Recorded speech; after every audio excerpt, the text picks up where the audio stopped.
question for me. Simply because I'm only 21 and I don't really know anybody who knew who they really gonna be at 21, so I'm always hesitant to answer that question. But I will say I'm just a kid trying to make a name for myself who's really good at filmmaking.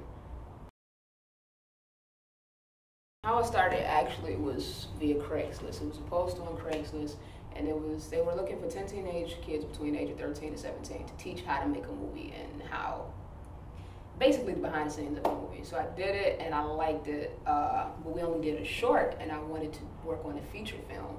Long story short, I came across this filmmaker, her name was Cookie Hughes, and I sent her a message and I said, hey man, next time you go to go on a movie, can I help you out? I really want to continue to learn the craft. And she kept kept in touch, and as soon as the next movie she did, which was titled The Lies We Tell But the Secrets We Keep, she called me and I PA'd for her. Long story short, I did good as a PA that year, and the executive producer brought me back to produce. Brought me back as a producer to produce part 2 and part 3, and that's kind of how it all started.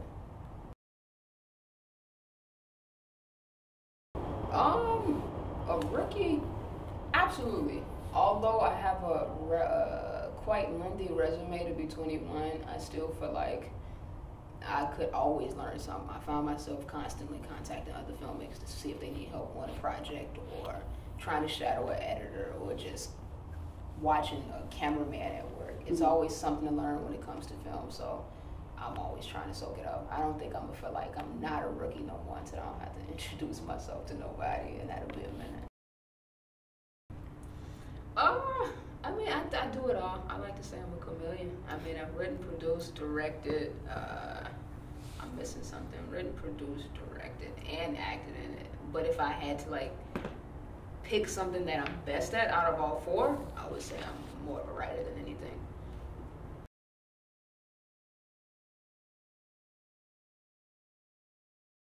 I actually started writing in a weird kind of way. When I was younger, I felt like my life was plain and mediocre, and I used to find myself lying to my friends and exaggerating events that happened in my life and just making them seem just a tad bit more interesting or a bit bizarre, or just messing with people's emotions in every wrong way possible, and that backfired then.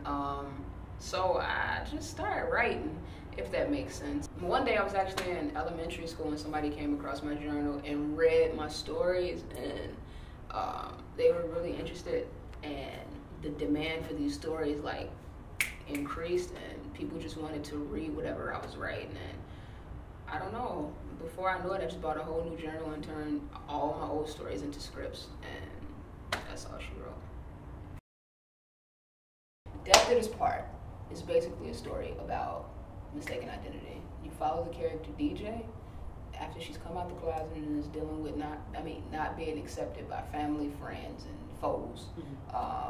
And long story short, her brother gets killed via mistaken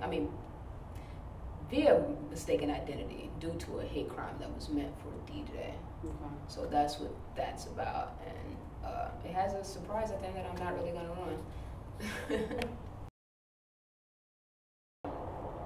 So I feel like people pay way more attention to visual media than if you put something in a book or just tell them.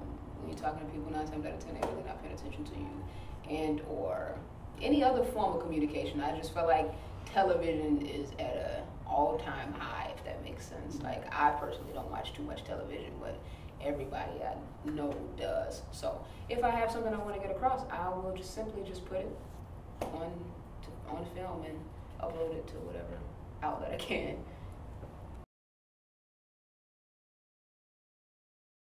Since becoming a filmmaker, I have seen how much of an influence that my art has on people, if that makes any sense.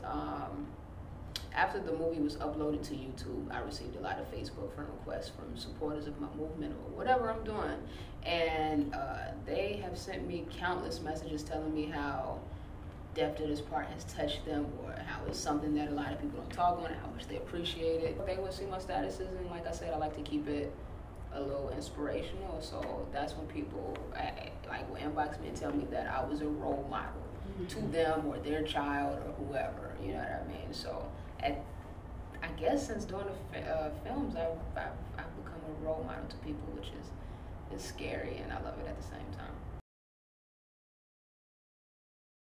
My definition of a role model is an example. Now, what is an example of? That's up to you. If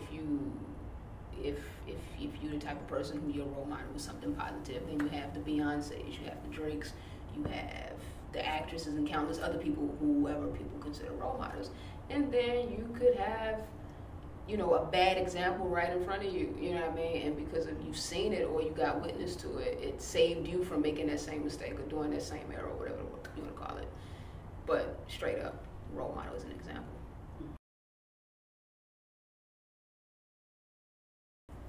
Interesting that you asked what a role model is right before that, because what's next is I'm releasing my own production company, and it's something I thought about for some time and didn't really want to do it, and then I did want to do it, and then it got to a point where I had no other choice but to do it. And the title is Role Model Pictures. So that's honestly what's next for me, is working and building my own, I don't want to say empire, but building my own production company from the bottom up alone and seeing where I go as a filmmaker from there.